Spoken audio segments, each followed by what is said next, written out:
तो संवाद लेखन के समय हमें कौन कौन सी बातों का ध्यान रखना चाहिए, आज का यहाँ प्रश्न है। तो देखिए, संवाद लेखन के समय निम्न बातों का ध्यान रखना चाहिए। आप इस तरह से पहले हेडिंग डालिएगा, फिर उत्तर को शुरू करिएगा। तो देखिए, इस तरह के कोई से भी प्रश्न आए, पहले उनमें आप हेडिंग डालिएगा, फिर उत्तर को शुरू करिएगा। तो देखिए, पहला प्रश्न है हमारा कि पात्रों की बातचीत में संक्षिप्तता हो। तो देखिए, संवाद लेखन के समय हमें ध्यान रखना चाहिए कि जो पात्रों की बातचीत होती है उनमें संक्षिप्तता हो, यानी कि उनकी बातों में शुद्धता हो। पहला पॉइंट क्या है कि जो पात्रों की बातचीत है उनमें हमें शुद्धता हो, इस बात का हमें ध्यान रखना चाहिए। नंबर 2 है कि वार्तालाप के अंत में निश्चित परिणाम अवश्य निकले।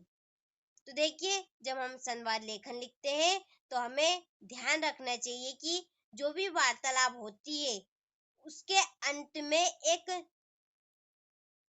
सार निकलना चाहिए। हम शुद्ध हिंदी में कहें तो क्या निकलना चाहिए, एक पूरी बात का एक सार निकलना, तोड़ मड़ोड़ के एक सार निकलना चाहिए कि वार्तालाप के अंत में निश्चित परिणाम अवश्य निकले उसका। नंबर 3 है कि प्रचलित मुहावरे का यथास्थान प्रयोग हो। देखिए, हम संवाद लेखन लिखते हैं किसी का भी, तो उसमें हमें जो प्रचलित मुहावरा होता है, जैसे अंधे की लाठी, चांद का मुंह टेढ़ा, ये हमारी कहावतें हैं। यह कहावतें हम गांव में कहते हैं और ये क्या है, मुहावरे हैं। लेकिन तो उन मुहावरों का हमें संवाद लेखन के समय प्रयोग करना चाहिए और ध्यान रखना चाहिए। नंबर 4 है संवाद की भाषा। तो हम जब संवाद लेखन लिखते हैं तो संवाद की भाषा सरल तथा बोलचाल की हो।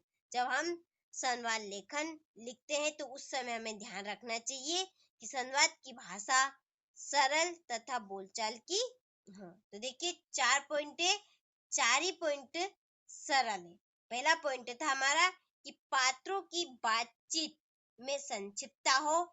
नंबर 2, वार्तालाप के अंत में निश्चित परिणाम अवश्य निकले। नंबर 3 है प्रचलित मुहावरों का यथास्थान प्रयोग हो।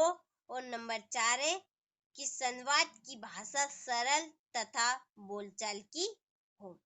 तो ये थे हमारे आज के 4 पॉइंट, किसके, संवाद लेखन के समय में निम्न बातों का ध्यान रखना चाहिए। इस तरह से पहले आप हेडिंग डालिएगा, फिर उत्तर को शुरू करिएगा। तो आप अच्छे से यहाँ से स्क्रीनशॉट ले लीजिए और अपनी नोटबुक में इस प्रश्नों को अच्छे से नोट करिएगा। आपसे हम मिलते हैं अगले वीडियो में एक नए प्रश्न के साथ में। यदि वीडियो आपको अच्छा लगा हो तो लाइक, शेयर एंड सब्सक्राइब जरूर करिएगा और अपने दोस्तों तक इस प्रश्न को शेयर करिएगा।